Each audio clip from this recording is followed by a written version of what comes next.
नमस्ते विद्यार्थियों, मेरा नाम है केशव झा और कनेक्टेड इंडिया की जो बहुत अच्छी पहल है जिसमें हम अलग अलग वीडियोस में आपको अलग अलग विषय के बारे में अलग अलग बोर्ड के बारे में पढ़ाएंगे, तो उससे मैं जुड़ा हुआ हूँ।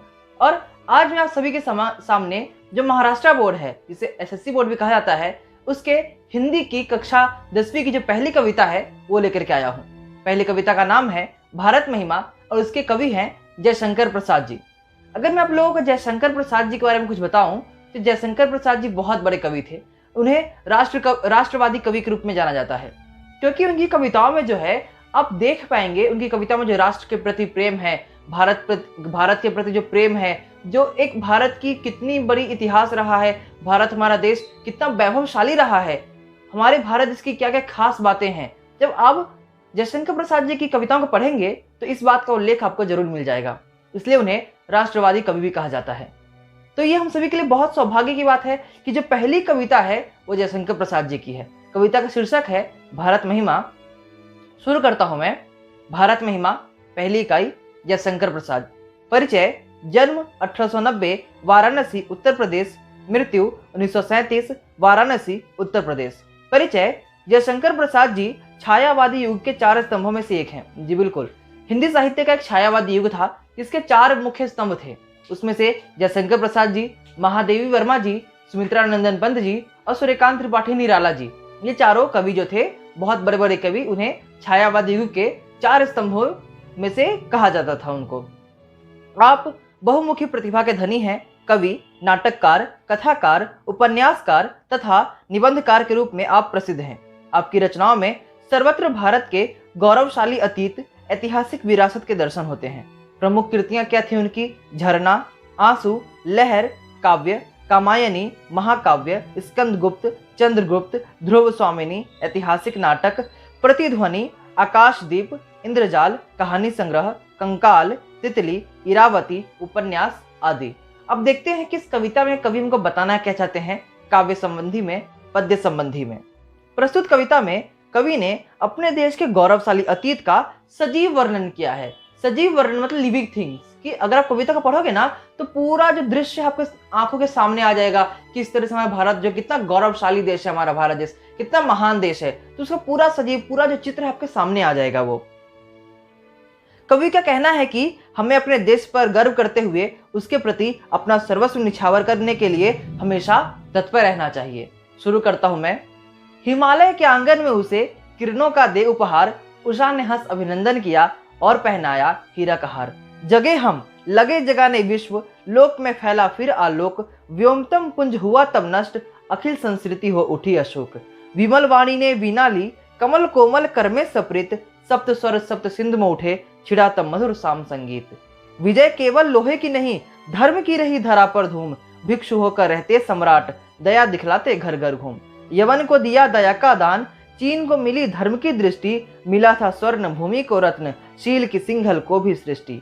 किसी का हमने छीना नहीं, प्रकृति का रहा पालना यही, हमारी जन्मभूमि थी यही, हम कहीं से आए थे नहीं। चरित थे पूत, भुजा में शक्ति, नम्रता रही सदा संपन्न, हृदय के गौरव में था गर्व, किसी को देख न सके विपन्न। हमारे संचय में था दान, अतिथि थे सदा हमारे देव, वचन में सत्य, हृदय में तेज, प्रतिज्ञा में रहती थी टेव। वही रक्त है वही देश है, वही साहस है वैसा ज्ञान, वही शांति है वही है शक्ति, वही हम दिव्य आर्य संतान। जिए तो सदा इसी के लिए, यही अभिमान रहे यह हर्ष, निछावर कर दे हम सर्वस्व, हमारा प्यारा भारतवर्ष। कविता मैंने पढ़ ली। अब बढ़ते हैं इसके भावार्थ की ओर। एक एक पंक्ति का भावार्थ मैं आपको समझाता हूँ। पहली पंक्ति क्या है? हिमालय के आंगन में उसे किरणों का दे उपहार, उषा ने हंस अभिनंदन किया और पहनाया हीरा का हार। अर्थात कि आपको पता होगा जो हिमालय पर्वत है भारत भूमि के पूर्व दिशा में है, तो जब और हिमालय पर्वत चारों तरफ से बर्फ से ढका हुआ है, तो जब सूर्य की सुनहरी किरणें भारत भूमि पर पूर्व दिशा से पड़ती है तो सबसे पहले हिमालय पर्वत पर पड़ती है, और जब वो सुनहरी किरणें बर्फ पर पड़ती हैं तो बर्फ चमकने लगते हैं। ऐसा लगता है मानो हिमालय पर्वत पर किसी ने हीरों की बारिश कर दी हो, हीरा फैला दिए हो। तो यही लगता है कि हिमालय के आंगन में उसे किरणों का दे उपहार। जब हिमालय के आंगन में किरण आती है, सूर्य की किरणें आती हैं, उषा ने हंस अभिनंदन किया और पहनाया हीरा हार। तो मानो ऐसा लगता है जो उषा है मतलब भोर है, भोर हंसकर अभिनंदन कर रही है भारतवर्ष का, और किसी ने हमारे देश को, हमारे प्यारे भारतवर्ष को हीरों का हार पहना दिया हो। जगे हम लगे जगाने विश्व, लोक में फैला फिर आलोक, व्योमतम पुंज हुआ तब नष्ट, अखिल संस्कृति हो उठी अशोक। विद्यार्थियों, यह कविता आज मैं आप लोगों को समझा पा रहा हूं क्योंकि इस कविता को मैंने पहले ही समझ लिया है ना। तो वही कहा गया है, अगर पहले हम जगेंगे तभी हम किसी को जगाने लायक होंगे ना। अगर ज्ञान हमारे पास पहले होगा तभी हम किसी और को ज्ञान देंगे ना। तो वही कहा गया है कि जगे हम लगे जगाने विश्व, पहले हमने ज्ञान प्राप्त किया, जो गलतियां हुई थी पहले हमने सुधारी, फिर हमने दूसरों को बताया। आपको पता होगा कि जो 0 से 100 तक की गिनती है पहले हमने खोज की। बहुत सारी ऐसी चीजें हैं जो पहले हमारे देश में हुई थी, फिर हमने दूसरों को बताया कि आप भी ऐसा कैसे कर सकते हो। तो वही है कि पहले हमने ज्ञान प्राप्त किया, फिर हमने दूसरों को बताया कि आप भी ज्ञान प्राप्त करो।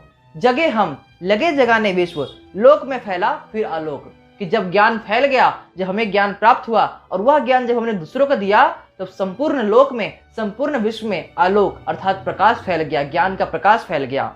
व्योमतम पुंज हुआ तब नष्ट, अखिल संस्कृति हो उठी अशोक। व्योम मतलब होता है आकाश, तम मतलब अंधेरा, पुंज मतलब इकट्ठा हुआ, अखिल मतलब संपूर्ण, और संस्कृति मतलब संसार।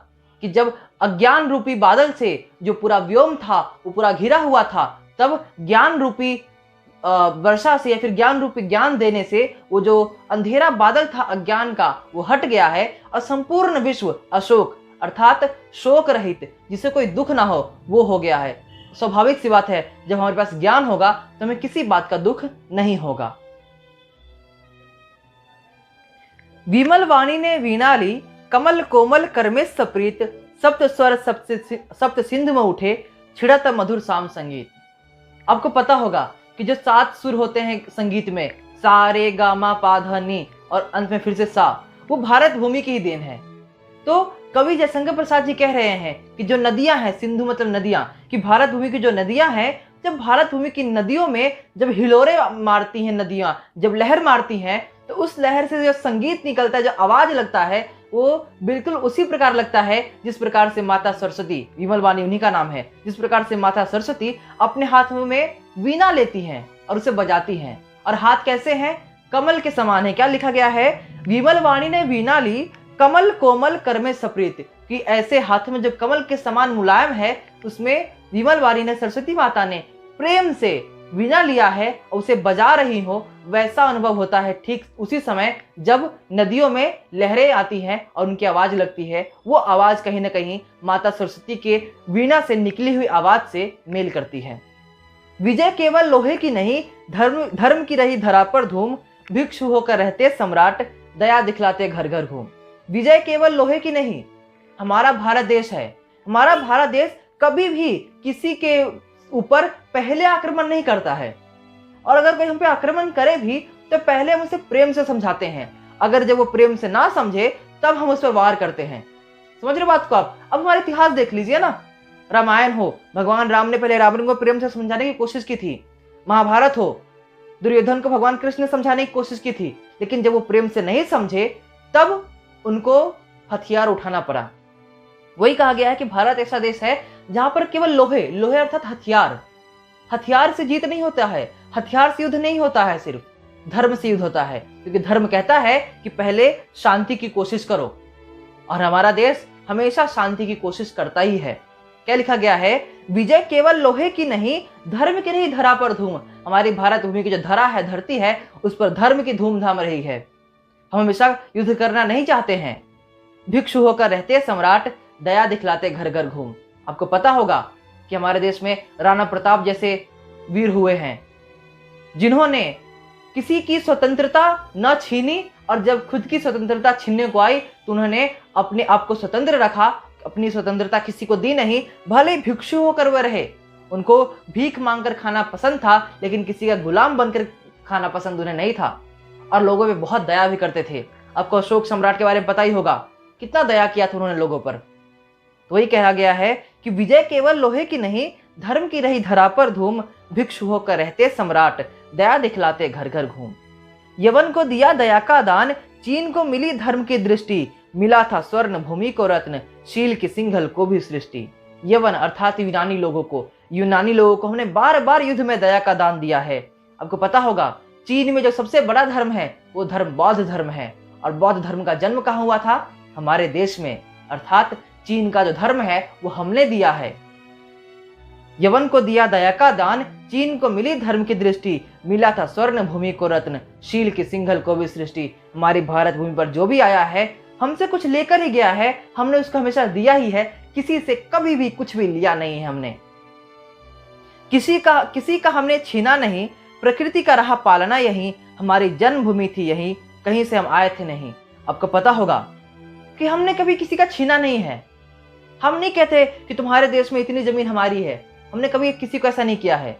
इनफैक्ट वास्तविकता में हम दूसरों को देते ही हमेशा से। वही लिखा गया है, किसी का हमने छीना नहीं, प्रकृति का रहा पालना यही। हम जितना प्रकृति का सम्मान करते हैं, आदर करते हैं, शायद ही कोई और करता होगा। हमारे देश में धरती को माता कहा जाता है, नदियों को माता कहा जाता है, पेड़ पौधों की पूजा की जाती है, तुलसी की, पीपल की, बरगद की, हर पेड़ की लगभग पूजा करते हैं हम, उनका सम्मान करते हैं। अर्थात हम प्रकृति का पालन पोषण करते हैं अपने देश में। प्रकृति को अपने परिवार का सदस्य मानते हैं, क्योंकि यदि प्रकृति ना होगी तो हम भी नहीं होंगे। इसलिए हम प्रकृति का महत्व समझते हैं। इसलिए लिखा गया है कि किसी का हमने छीना नहीं, प्रकृति का रहा पालना यही, हमारी जन्मभूमि थी यही, हम कहीं से आए थे नहीं। अर्थात हम कहीं से माइग्रेंट होके नहीं आए हैं दूसरे देश वालों की तरह। ये हमारा देश है, हमारी भारत भूमि है, और हम हमेशा यहीं से रह रहे थे, हमारा जन्म यही हुआ है। चरित थे पूत, भुजा में शक्ति, नम्रता रही सदा संपन्न, हृदय के गौरव में था गर्व, किसी को देख न सके विपन्न। हमारे भारत भूमि के जो पुत्र हुए हैं हमेशा से चरित्रवान हुए हैं। राम हो, कृष्ण हो, बुद्ध हो, चाणक्य हो, आर्यभट्ट हो, कोई भी भगवान ले लीजिए, कोई महापुरुष को ले लीजिए, हमेशा जो लोग थे वो चरित्रवान थे। एक बात आप लोगों को और कहना चाहूंगा मैं, कि जो व्यक्ति बहुत शक्तिशाली हो जाता है ना, जिसकी भुजाओं में बहुत शक्ति आ जाती है, वो कहीं ना कहीं अपने से कमजोर वालों पर हमला करने लगता है, उनको मारने पीटने लगता है। लेकिन हमारे लोग ऐसे नहीं हैं। हमारे लोगों के शरीर में शक्ति है भी तो नम्रता भी है। समझ रहे बात को? अगर शक्ति है भुजाओं में तो मन में नम्रता भी है, विनम्रता भी है, काइंडनेस जिसको अंग्रेजी में कहते हैं वो भी है। कि चरित थे पूत, भुजा में शक्ति, नम्रता रही सदा संपन्न, हृदय के गौरव में था गर्व, किसी को देख न सके विपन्न। हमारे भारत देश के लोगों के हृदय में, मन में हमेशा से गौरव रहा है हमारे देश के प्रति, हमारे देश की चीजों के प्रति। और हमने कभी भी किसी को गरीब नहीं देख सके, हम किसी को दुखी नहीं देख सके। हम जहां तक हो सका हमने दूसरों की सहायता करने की कोशिश की। आगे है, हमारे संचय में था दान, अतिथि थे सदा हमारे देव, वचन में सत्य, हृदय में तेज, प्रतिज्ञा में रहती थी टेव। प्राण जाए पर वचन न जाए। पता ही होगा आप लोगों को कि हमारे देश के लोग जिन्होंने एक बार वचन दे दिया वो दे दिया।